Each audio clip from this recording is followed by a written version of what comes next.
reading. This lecture is on building trust, self-awareness, and how we can be better followers and leaders. I mean, that's all part of the whole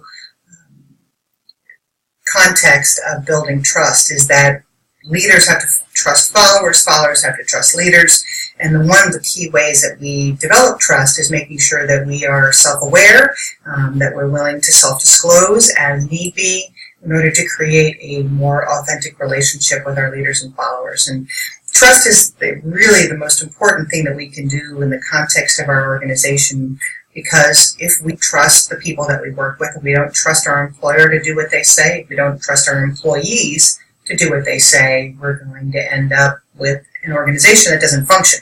So it is really important that we function in a way to make sure that we are maximizing the trust that we can build with our employees. So trust, as it says there, is a very complex concept. It's multifaceted, but it really is about how we have faith in or we believe in someone's integrity or reliability. And so I have to believe that you are going to follow through and be consistent in what I ask of you, and vice versa. You need to be able to trust me. And so we look at trust. There are 5 basic elements of trust. And a lot of times we think about integrity and trust as the same thing, but in fact, integrity is a key part of trust, but it is not the only thing that goes into building trust with our employees and with others. We also need competence, right? We need to have the capability of doing something appropriately and doing something well. We need to have consistency, which means that my level of performance is going to be consistent, my ability to deliver is consistent, you can always depend on me to be able to do something, and I can always depend on you to do something. It also has an element of loyalty, and loyalty is very important. If we want to trust somebody, we also know that if we trust them, that we're going to be loyal to them. It means we've got their back, and they should have our back. Lastly, elements of openness. We need to be open. We need to be able to self-disclose elements and essentials of who we are as people, what our values are, what's important to us. So these 5 things are key, and all of those have to be worked on and developed in order for us to have trust. There are a multitude of things that we can do to be able to build trust, and the organization has the responsibility itself to make sure that it is creating a context where trust can thrive. And so to have a culture where trust is a big part of that, it emphasizes having deep relationships with others. And that's not to say that we are best friends forever and we're going to have all our meals together and vacation together. And that's not what we're talking about in terms of depth. Depth means that we understand each other, that we understand each other's values, that we know and we can anticipate what each other needs, and we work together cooperatively. That's the depth of relationship we're talking about. People need to understand their roles and their responsibilities and what is important to the organization, and what they owe to the organization, and vice versa, what the organization owes to them. And those boundaries are very clear between the parties about what is expected of me, what is expected of you, and what is expected of the organization to support us. Communication has to be transparent, frequent, timely, forthright. We need to make sure when we're talking to our employees that we are not hiding things. Clearly there are times when we can't give full information, we can't disclose something because it might be a company secret or we may not have full information and we don't want rumors to start. That's a different thing than assuming that our employees can't handle something or shouldn't know something, when in fact it's something that they could very well know about and should know about. So we don't want to be hiding things from that. We want to be upfront about stuff and as transparent about stuff as possible. An organization with a good, strong culture of trust also cares about self-esteem, and it cares about making sure individuals feel that they can succeed in their job and that we don't tear people down in order to make them, to help them to succeed. We build people up to help them to succeed. Self-awareness is also goes part and parcel with that, I have to be what my hot buttons are. I have to be aware of what my strengths and weaknesses are. And when I'm aware of those things, it makes it easier for me to be more authentic with others. We need to have high levels of skill competence. Again, if I'm going to trust that you're going to do something, I need to make sure, first of all, that you have the skills. So I want to make sure that I train you. I want to make sure I hire the right people with the right skills. And then I'm going to let you go. And I'm going to let you fly and learn how to do all that things on your own. I'm there as a resource. I'm there as a support, but I have to trust you because I've given you the skills, or I've trained you in those skills, that you can go ahead and do that work on your own. We also have clarity of a shared purpose, a direction, or a vision, and that, again, also requires good communication from top management. Everybody knows what their role is in the organization. Everybody knows what the purpose of the company is and where we're headed, where we want to be, what drives us, what binds people together in this company and makes this company successful. Lastly, it honors promises and commitments. You don't want to, make a lot of empty promises to people, because ultimately people stop believing you. It's sort of like the boy who cried wolf. You can only say there's a wolf here so many times before I stop believing you and that there's not a wolf. And it's the same thing with the company. If the company says, oh, yeah, we're going to do this, we're going to do this, we're going to do this, ultimately, in the end, you have to follow through. And if you're going to make a commitment to do something, follow through and make that happen. And the employees are expected to do the same thing. If you're going to promise me that something's going to get done, you need to follow through on it, and you need to get it done at the time that you promised you would get it done. So that's all part of the building trust concept. So how can managers help develop trust with their employees and with others in the organization? And the first thing I would recommend to you is to always practice what you preach. If you're holding your employees to a standard, then you need to make sure that you're holding yourself to that standard. So you can talk all day long, but if you don't show people by example what is expected, people aren't going to do what you say. They're going to watch you and do what you do. So that's an important thing to remember. We always want to make sure that there's open lines of communication, that people know that they can talk, and that feedback is always welcomed, and critical analysis is always welcomed. Criticizing people is one thing. That's not really acceptable. But criticizing, idea or behavior in a constructive way, that's always beneficial. So people need to know that there's an open line of communication where they can give feedback, that even if they say to their boss, that's not going to work, I don't think that's a good idea, can I please explain to you why I think it's a bad idea, then you'll notice that with an open line of communication, you're getting constructive information from your followers, and your followers are getting constructive information from you, and it's a two-way street at workdays. So that open line of communication is key. We also have to recognize that we're going to have differences, that people are going to disagree on things. Not everything is going to be in line. We have conflict and all sorts of other problems. So the goal here is we're not looking to create wedges. We're looking to find solutions and get the best of both worlds from people. We want to make sure that we're keeping confidential information confidential, so that when someone shares something private with you, that it is staying private. We also need others to know what we value, what we stand for. If people don't know that about us, and they don't know what we value, they don't know what are the things that really drive us, they're not going to be able to support us. You're going to feel like you're out there floundering if you don't people, no, I will not stand for that. That's not acceptable. That won't work for me.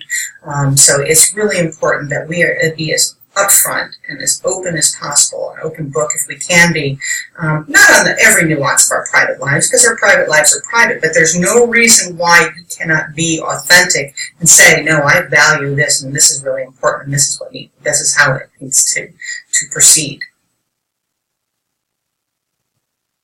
Additional tips for managers to develop trust is to make sure that there is an open environment where everybody can be safe, where they can share things with you if they need to, whether it's something personal going on in their life that may make it difficult for them to perform their job the way they want to.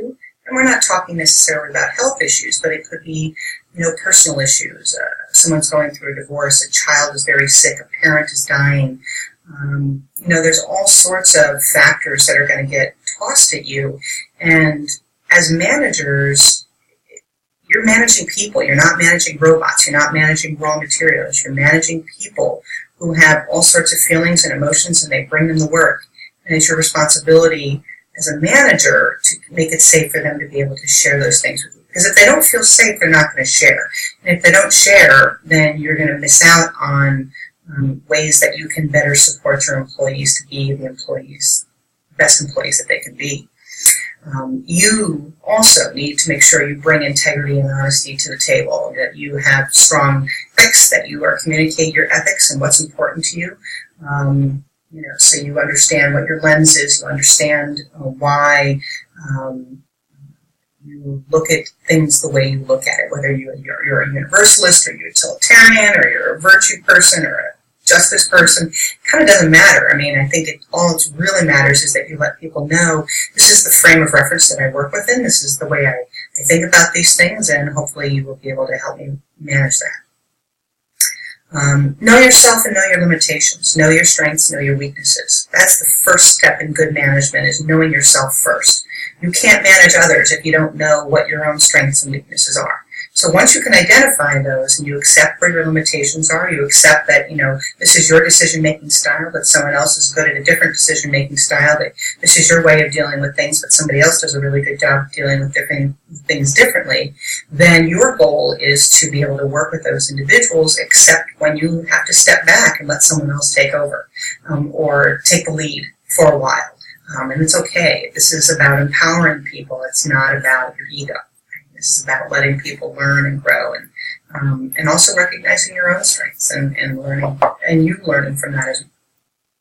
You want to be credible. You want to be able to demonstrate that you are consistent and reliable at all times. Obviously, there are times when we have to change gears. We would love to be consistent always, but it's not always an option. But the more that you can be consistent in the message that you communicate to your employees, the better off you are. Lastly, we want to avoid micromanaging, because the art of micromanaging, by definition, says I don't trust you. It means I have to hang over you. It means I need to get all this information because I'm insecure. Now, micromanagement is managed in a two-way street, right? The employee has to earn trust. And it's possible until that trust is earned, the boss may be micromanaging, probably more than that employee may be comfortable with. At the same time, once the employee demonstrates competency and they are able to do the work, then that manager needs to step back and say, I trust you, I've trained you, you should know how to do this job, go to town, make it happen. So micromanagement is probably the biggest This is the biggest thing that's going to destroy relationships with your employees, is if you micromanage them every step of the way, even after you've trained them and after you've told them what to do, to still be on top of them. It is a very frustrating, stressful situation to put an employee in, and it creates stress for you. One of the best ways to really manage a micromanager is to make sure they have information. If they have information and they have every bit of information that's in front of them that they can anticipate needing is there, they are less likely to micromanage. And so I think it's really important for employees to recognize what their boss needs and make sure that their boss has what they need so they can feel comfortable too. Self-disclosure, as I said, is an important part of the mix of things that you need to do in order to build trust with people. And it's a very hard thing for many people to do, particularly introverts, particularly people who feel incredibly and intensely private. They don't feel comfortable with being able to reveal certain things about themselves. But I think people need to know that you're human. And we know that the more that we can let others know something about us, it does create a reciprocal process that people are more likely to tell us things, to tell us their secrets, to tell us their concerns. And that reciprocal process is really what builds the trust between the employer and the employee, between the manager and the subordinate, and between the subordinate and the manager, that vice versa. So what kinds of things would you want to know? I need to know what motivates you. I need to know what excites you. What are your career aspirations? What is it that you want to do? What is it that you want to accomplish in life? I need to know what you fear. I need to know what you're scared of. And we'd like to all think that we're not scared of things, but we all are at some level or another. So, being able to self-examine and to recognize, what it is you fear and how that inhibits you from being the best employee you can be is really important. You need to be able to talk about your working style. What is the way that you like to work best? In a team, on your own, in a quiet office, with noise surrounding you. Everybody has a different working style. It's important that we identify that as quickly as we can.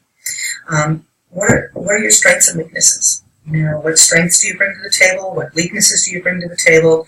All in all, knowing all of these things, like motivations, fears, strengths, weaknesses, etc. These are the things that make us feel a little vulnerable, yes, but it's only with vulnerability can you build trust. If you can't make yourself vulnerable, then you're not going to be able to trust yourself and others.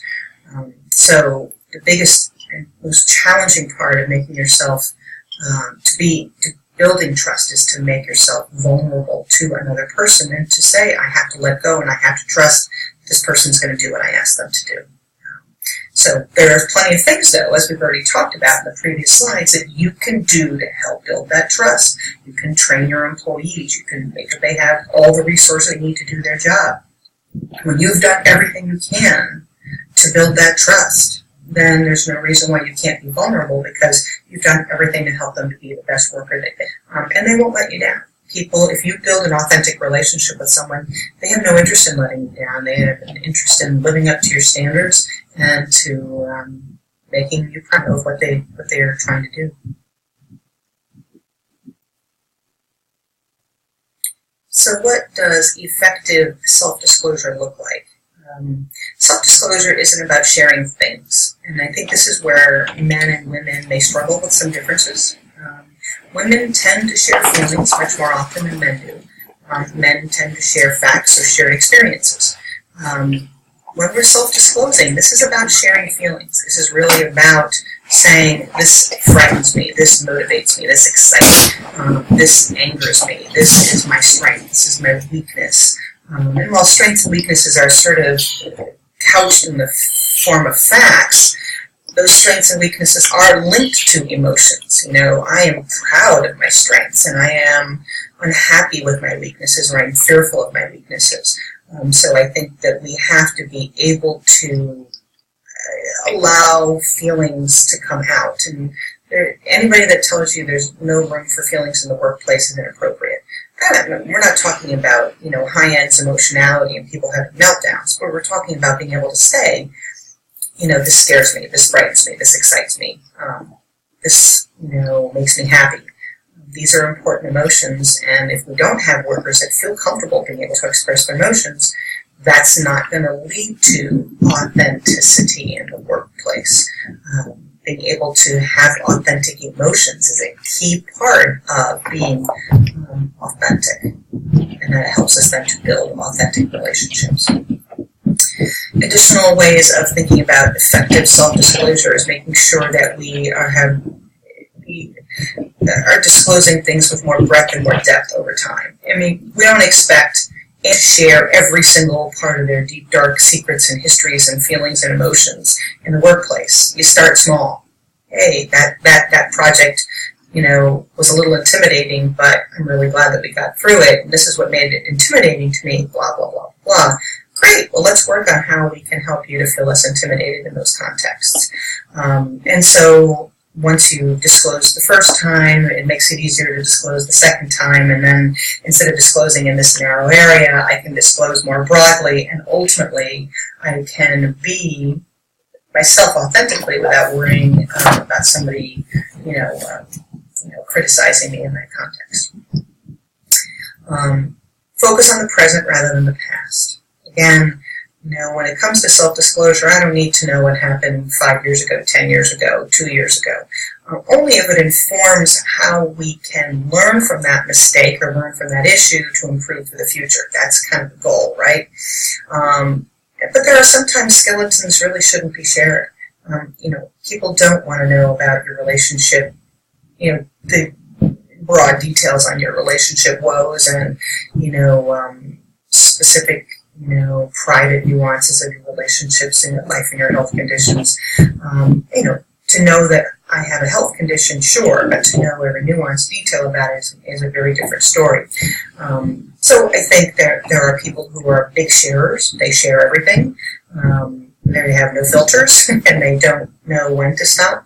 And then there are people that don't share enough. And so obviously the goal is trying to find that happy medium.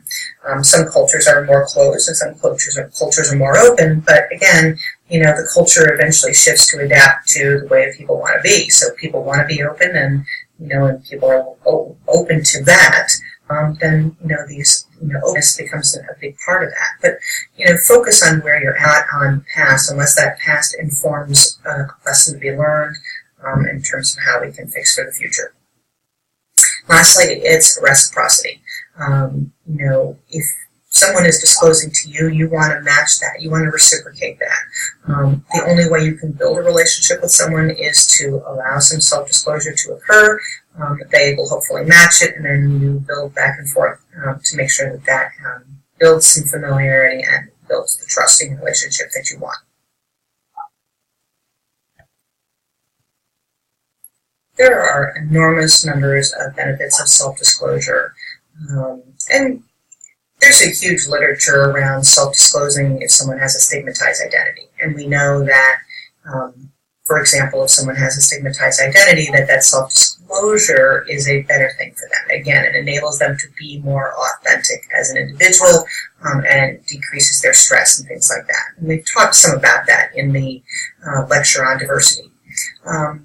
But any kind of filter, by being honest about your own strengths and weaknesses and fears and things like that, these also have the same kinds of benefits. We get psychological relief. It validates the way that we see the world when we can share that we have fears and someone else goes, yeah, me too. And then we realize that what we're perceiving is fair and it's reasonable. When we self-disclose, it can relieve some of our stress and tension, because if we're holding back and we don't want anybody to know that we're fearful about something or that we are really excited about something, that can create stress and tension for us. And we all know the direct relationship between stress and tension and the physiological effects on our body. When there's high levels of distress in our system, that has a negative impact on us physiologically. Their level of stress and tension is good, right? There's a sweet spot sort of there in the middle, that you want enough stress and tension to get people's attention, but not so much that they find it to be dysfunctional and not able to work. So keeping our stress levels down helps us to be more healthy physiologically, and we don't want the high levels of stress around that. And more benefits of self-disclosure is that we are being authentic in our communication. And so we have clearer communication with others. We have more enhanced relationships then when we can be more authentic. Teams are more productive when they really are clear and cohesive, and they are in tune with each other. They are more productive, and self-disclosure helps with self-awareness. A lot of times we disclose something, sometimes for the first time, when we realize, wow, it never really occurred to me how scared I was about that. I always felt this thing and I didn't know what it was. And so that builds more self-awareness for people. And the more that we practice self-awareness, the easier it is for us to be trustworthy and to accept trust from others. And so there are tremendous benefits of managing self-disclosure in a very positive way, not just around stigmas, but any kind of self-disclosure about ourselves with respect to our emotions and our fears and our dreams and our strengths and weaknesses.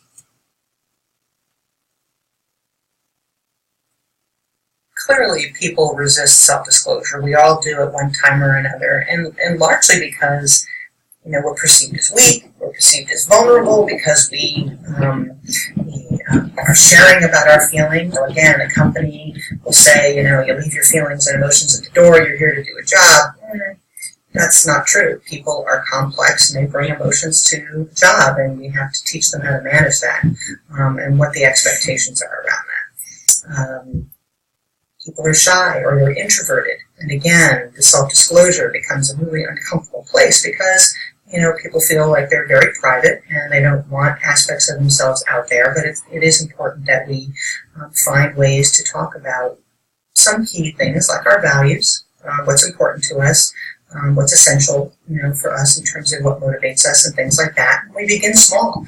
You may never want to share everything, but, you can see how being introverted can certainly have a negative impact on your ability to self-disclose. Company culture. If the culture does not value, sharing those kinds of things, it's going to be very difficult to be more authentic in the workplace. And so I think we have to start with chipping away at that culture that says that disclosure is negative. And it's okay to take some time to work hard on developing better relationships with others, revealing some of our secrets and our problems and our concerns, and ensuring that we can start to develop a different kind of culture in our organizations. Hopefully, you don't have a company that punishes you for that, right? Or that there's a negative reinforcement that you get teased or harassed, for being authentic and for being more honest and disclosing things. And so we want to be careful about that. Lastly, it goes hand in hand with being perceived as weak or vulnerable is then we think that somebody will use it against us. See, you told us that you did this, and now we're not going to let you do that anymore. It's like, well, I was trying to tell you that I was scared, but it doesn't mean that I didn't want to try it, or I didn't want to try to, combat that fear or get over that, barrier that I had. And there are plenty of vindictive people out there that will use things against you. But I think, you as the manager need to set that tone with your own employees and build that relationship of trust. And that's up to you to do. Even if the company culture is challenging, you can build a one-on-one culture of trust and self-disclosure with your employees. And they need to know that it won't go any farther than your door. And that's it. That the relationship with you is where it begins and ends, and that's okay because you guys will build a good relationship, even if the rest of the company culture isn't supporting